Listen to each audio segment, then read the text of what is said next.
I remember the way you used to love me. That's a cut, right?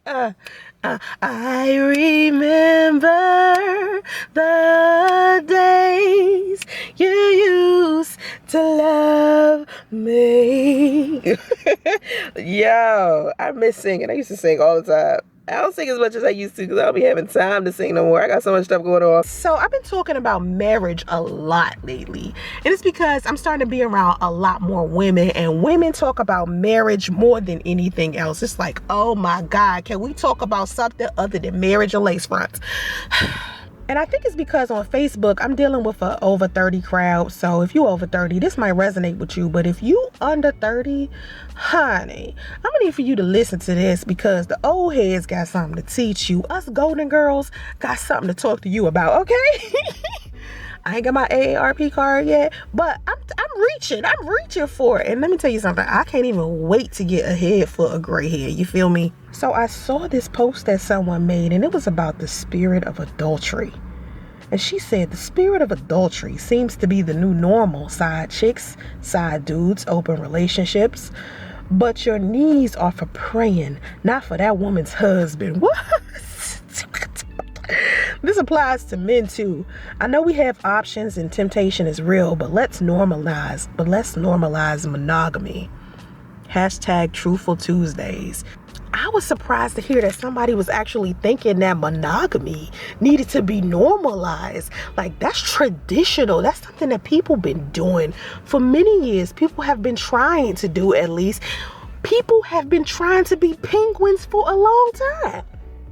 What does she mean by the word normalize? But anyway, you know how I roll.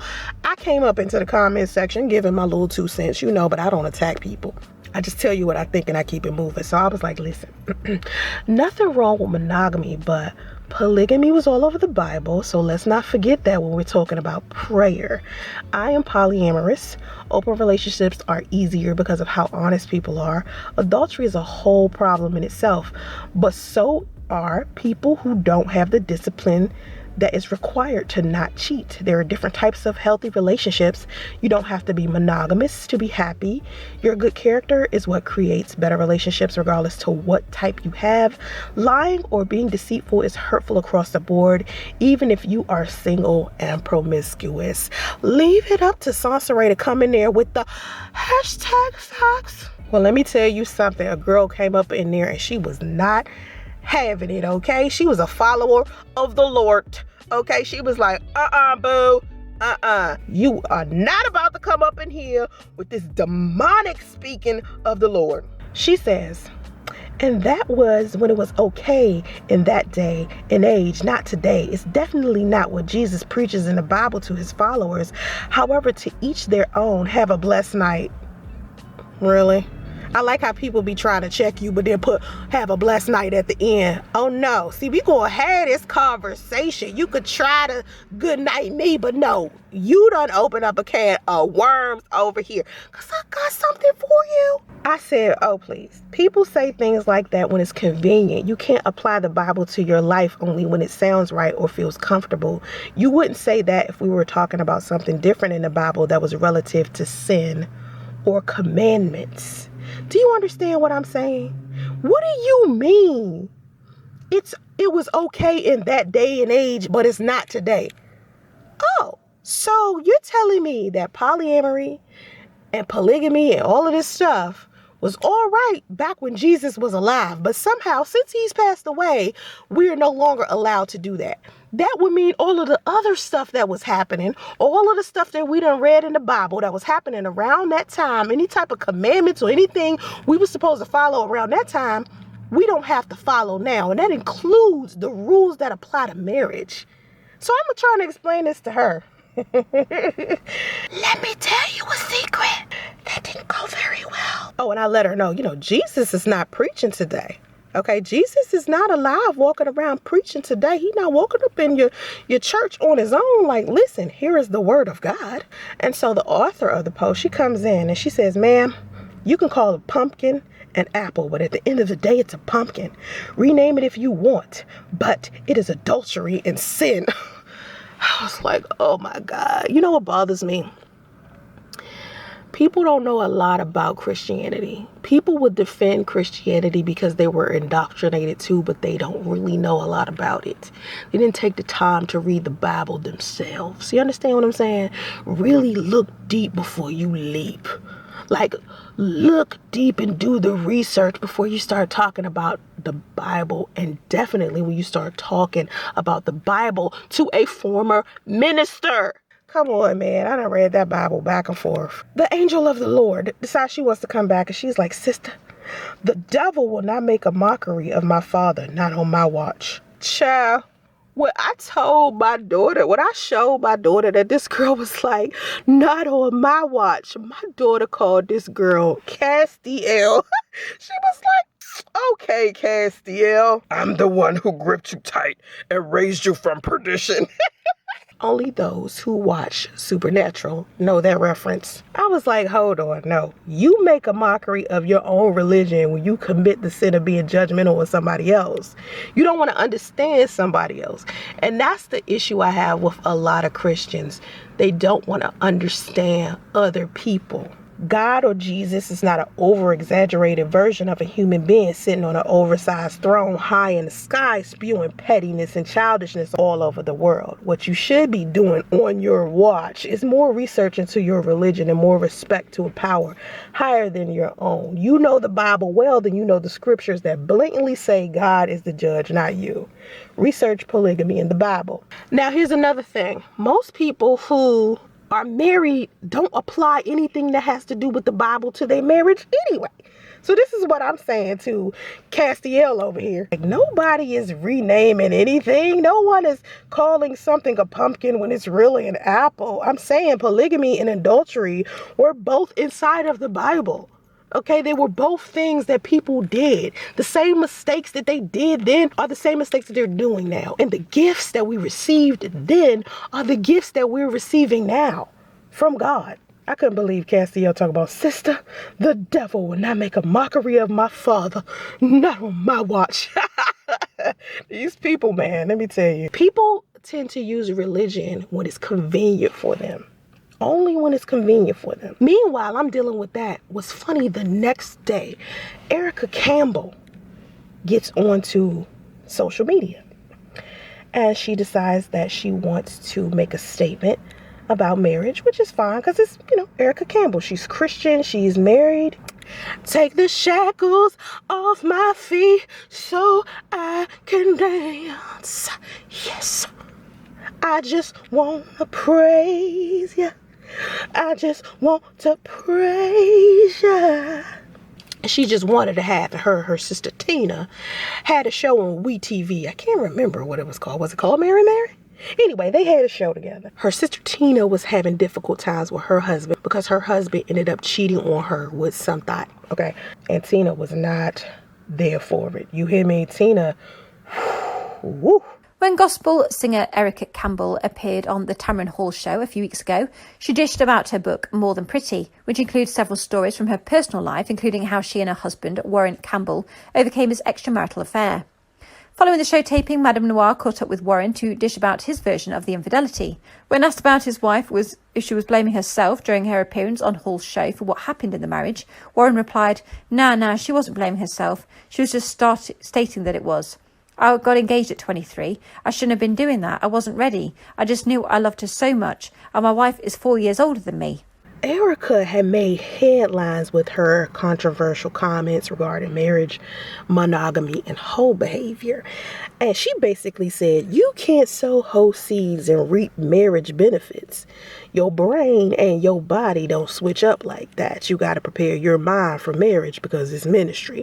Now, I do agree that you can't just flip the switch. You can't just be, Holly homemaker and then Pamela prostitute. But she used the word hoe. And how much sexual activity qualifies or disqualifies a woman from that label of being a wife, right? Now, most people do that. Most people say you can't turn a hoe into a housewife. Well, you can't turn a hoe into a husband either, but that's a whole nother video. But the truth to me is there's no formula to reaping the benefits of marriage because there are women out there who have been in marriages, and they leave these marriages divorced, and they spend years inside of these marriages unsatisfied, hurt by their husbands, betrayed, misled, We see that.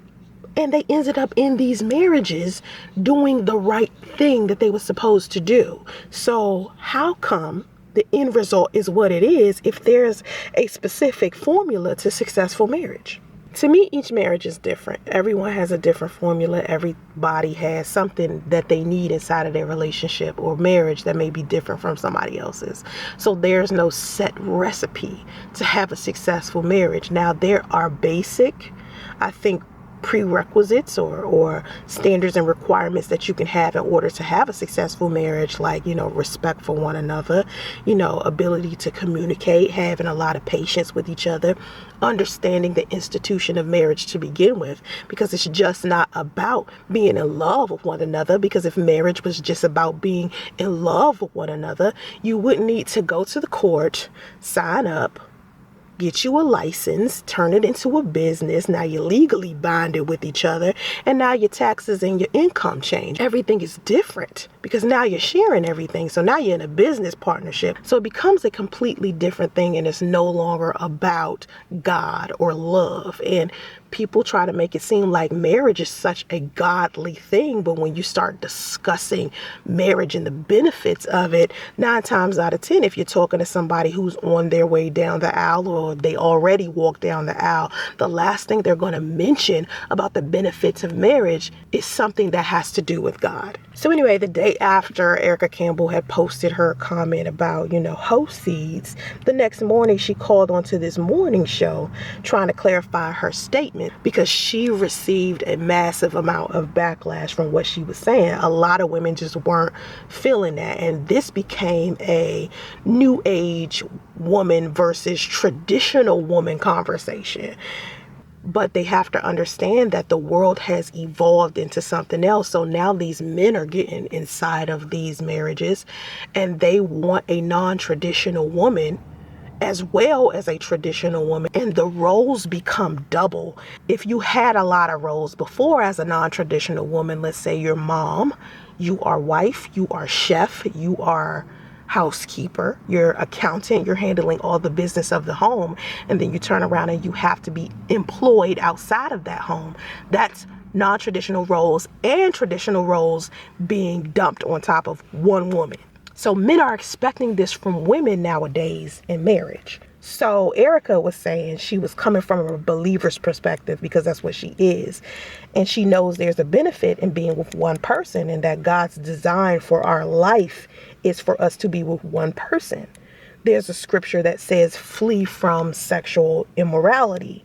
Every other sin that a person commits, you commit outside the body, but sex is internal. It's bringing someone into your temple, and I don't think that you should be random with it. Now, I agree.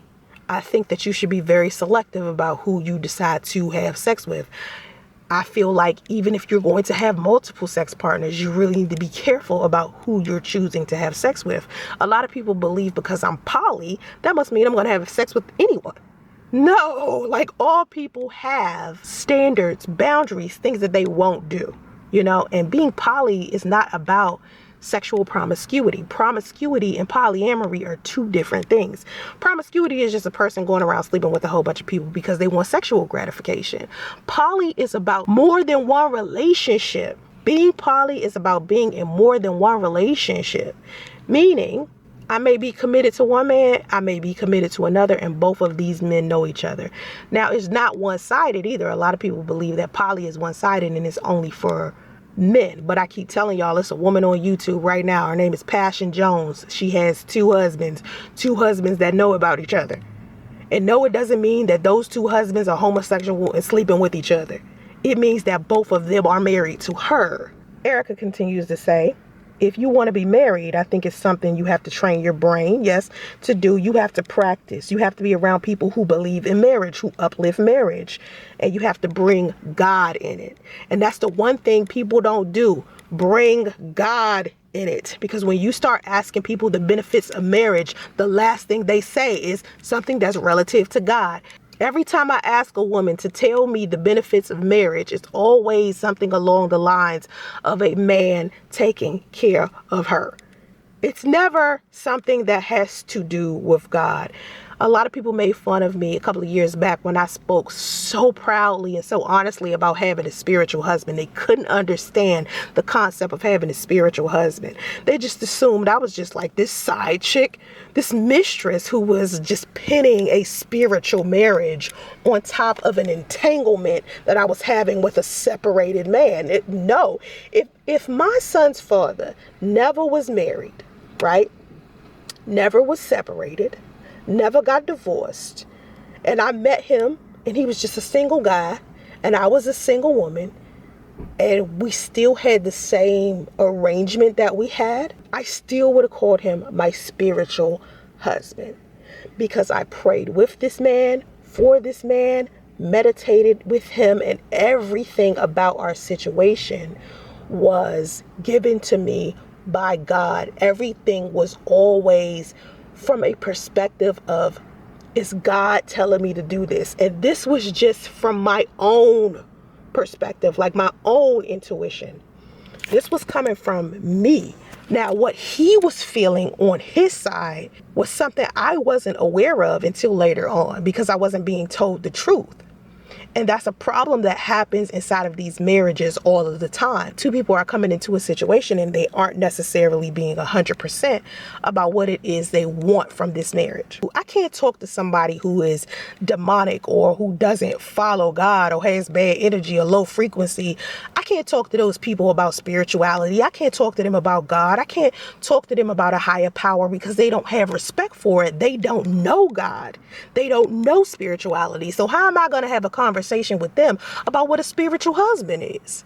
All of these things that people are saying about marriage, and if you're sexually promiscuous, you'll never be able to have a successful marriage, or you can't plant hosies if you're trying to, benefit from marriage. To me, it's like women always get stuck in these two roles. We get stuck in the good, virgin-like, submissive, pure role, or we're the complete opposite, where we're defiant, or we disrespect the authority of men, or we're aggressive or sexually immoral. We're never looked at as multidimensional. We're always looked at as either or, when in reality, that's not how women are built. It's not. You can't tell me that every single woman who is virgin-like when she entered into her marriage is still that way. She can't be. If she's been having sex with her husband, she is no longer Mother Teresa. She's Mary Magdalene. She's the woman that everybody done ruined her reputation, and we don't even know if she was a prostitute or not, but people out here saying that because, they want women to be looked at negatively if they happen to be of power, because Mary Magdalene was right up there with Jesus. She was there throughout it all. But for some reason, everybody made it seem like Mary Magdalene was like this whore, or Jesus's little secret. Every time I hear the tea about Mary Magdalene, it's always something negative like that. You know what I mean? It's never like the true story of her. It's sad to me that in the year 2020, with so many things that's happening in the world, our current president being a complete jackass, and with our new president-elect having a vice president who is a woman of color, we are still falling victim to like this comparison where we are praising one kind of woman at the expense of another kind of woman. And the validation is only measured by the ultimate prize being the man. You understand what I'm saying?